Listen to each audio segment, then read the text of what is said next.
रंग वाला गईला पिया हो लगाई दाया बिरिया। नमस्ते, प्रणाम, हर हर महादेव। तो दोस्त का हाल बा? तो दोस्त आप सबके बीच में बहुत अच्छा बहुत खूबसूरत होली के मैटर लाइल बानी, जौना कि आप सब दो हमार होली के मैटर गईल बहुत अच्छा, जे भी देखलस जे भी सुनलस बहुत अच्छा रहे। और आप सब जब कमेंट और लाइव शेयर करी ले तो ये छोट भाई आप सबके बब्बू कनी भी कोशिश रहेला कि आप सबके बीच में हमेशा अच्छा ही कुछ मैटर लेके आई। तो आज फिर लेके आई बानी जौन के फूल और फ्री सॉन्ग बा दोस्त। तो जे हमरा के देखा था, जे हमरा चैनल पे जुड़ गईल बा ओके तो यही जैसी पैर छुड़ के नमस्ते, लव यू। जे नईखी जुड़ल, जे भी नया नया बा वो चैनल पे जुड़ जाई, ताकि अपना छोट भाई पे आशीर्वाद ऐसे ही बनैले रही। रउआ सबके खातिर ही कुछ नया और नया बहुत अच्छा अच्छा मैटर, भोजपुरी गाना, हिंदी भी सॉन्ग देते रहो। तो रउआ सब देर ना करी, चैनल पे अभी तुरंत जुड़ी और शेयर लाइक जरूर करी।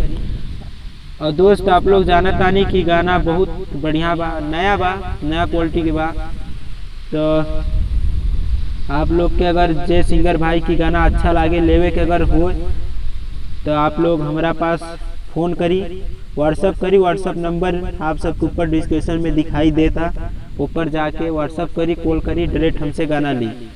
तो दोस्त आप लोग ये भी सोचा था नहीं कि यार बब्बू भाई आखिर इतना कम गाना काहे देवे ले, व्हाट्सअप अपना व्हाट्सअप के जरिए हमने के पास कैसे पहुँचावे ले।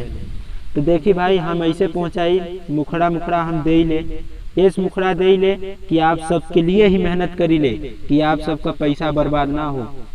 क्योंकि अगर हम फ्री सॉन्ग अगर दे दे तो पूरा मैटर दे दे तो दोस्त सभी सिंगर भाई जितने हमारे दोस्त हैं सब का सब ले लेंगे, और सब अगर गाना लिखवाएंगे गाएंगे तो कितना अच्छा खासा जाएगा। एक सिंगर का जाएगा, दो जाएगा, कॉपीराइट बता देगा। तो इसके वजह से दोस्त जिसको लेना है डायरेक्ट लीजिए, मुखड़ा देते हैं। अगर अच्छा लगे दोस्त एक लाइक तुरंत, अभी तुरंत अपने छोट भाई के लिए।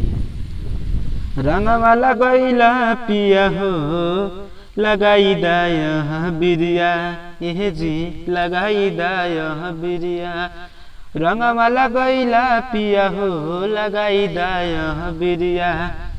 तो कैसे रंगी जो बहनावा पिया हो गईला बहरवा। तो कैसे रंगी जो बहनावा पिया हो गईला बहरवा, गईला बहरवा। तो दोस्त अगर गाना अच्छा, होली अच्छा लगे तो अपना ये छोट भाई खातिर एक लाइक तो बनता है यार। तो दोस्त ये मुखड़ा था, लीजिए दोबारा ठीक से सुनिए, अच्छा लगे तो एक लाइक और शेयर जरूर होता है। और दोस्त आप लोग अपना कमेंट जरूर करिए, आपके कमेंट का इंतजार रहेगा। तो लीजिए दोबारा फिर सुनिए इसी मुखड़ा को। रंग वाला गईला पिया हो लगाई दाया बिरिया, ये जी लगाई दाया बिरिया। रंग वाला गईला पिया हो लगाई दाया बिरिया। तो कैसे रंगी जो बहनावा पिया हो, तो कैसे रंगी जो बनवा पिया हो गईला बहरावा। तो कैसे रंगी जो बहनावा पिया हो गईला बहरावा, गईला बहरावा।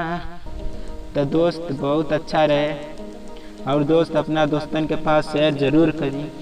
और आप लोग हमारे चैनल पे नया होकर तभी तुरंत जुड़ जाएं, ताकि आप सबके पास बिना रोके बिना छेके आपके पास ऐसे नया नया ही मैटर जात रही। जेकरा लेवे को हुई डिस्क्रिप्शन में नंबर बा दोस्त, ले ली। नमस्ते, प्रणाम, हर हर महादेव।